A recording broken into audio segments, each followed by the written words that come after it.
Vice President Mike Pence saying the ball is in China's court to rein in its unruly neighbor, North Korea. His remarks coming during meetings in Australia, the latest stop in Pence's trip to the Asia-Pacific region. The President and I have great confidence that China will properly deal with Korea. But as President Trump made clear just a few short days ago, if China is unable to deal with North Korea, the United States and our allies will.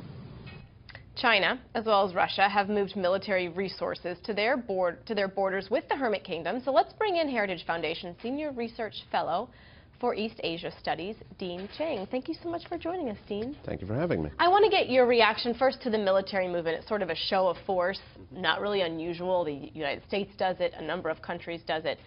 Is it productive in this particular instance? And what's your reaction to the movement that we're seeing?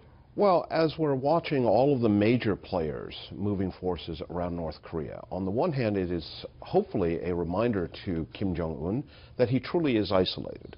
But at the same time, it's also reinforcing to him the message that he has no one that he can rely upon other than himself, and therefore his nuclear forces. He can't rely on Japan or on China. No. If anything, there have been reports that the Chinese have also moved forces closer to the border, and I don't think anyone really thinks that it's the Chinese moving to support North Korea. Rather, they're moving forces really to guard against the possibility of instability in North Korea, whatever might happen in the next few weeks or months. He does have an arsenal, though, not necessarily with a lot of capability to reach other countries, but he does have an arsenal. He has quite an arsenal, and he has more than enough reach to reach South Korea.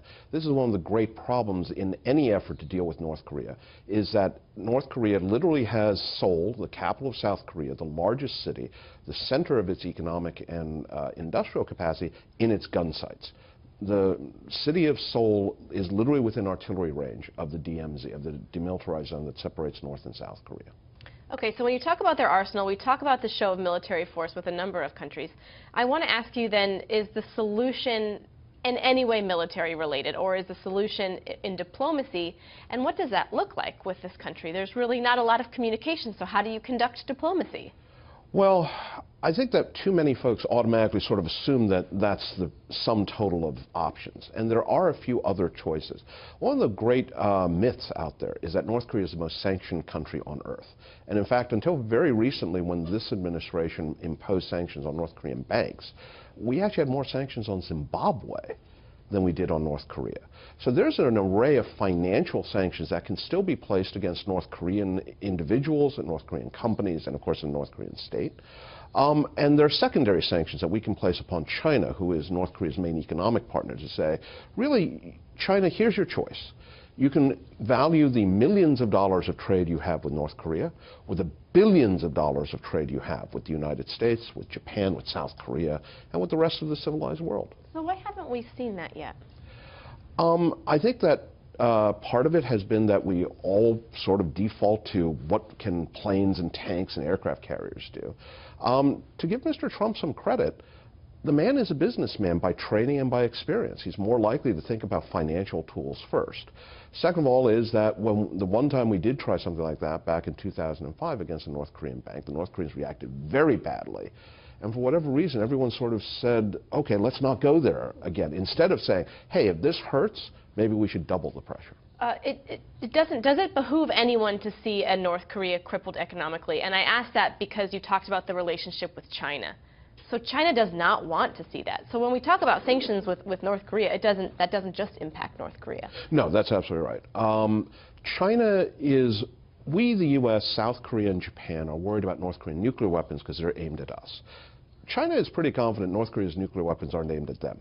So what they're worried about is the possibility of collapse of North Korea, which sanctions might accelerate, and therefore millions of refugees crossing the Yalu into China.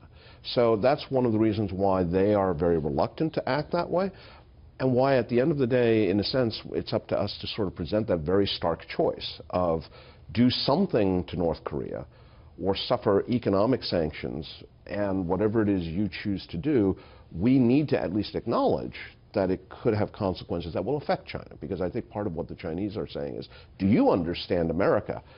What the consequences of your actions might be. Right. Do you suppose that we'll see another test shortly? There are a lot of reports about activity at North Korea's nuclear sites. I saw that. They're playing volleyball. Is it? Is that what I? Is that what I read? That things, volleyball. But, Interesting. So it's certainly possible. Into volleyball. Dean, thank you so much. I appreciate it. It's really interesting. It's a scary time, but thanks for breaking it down.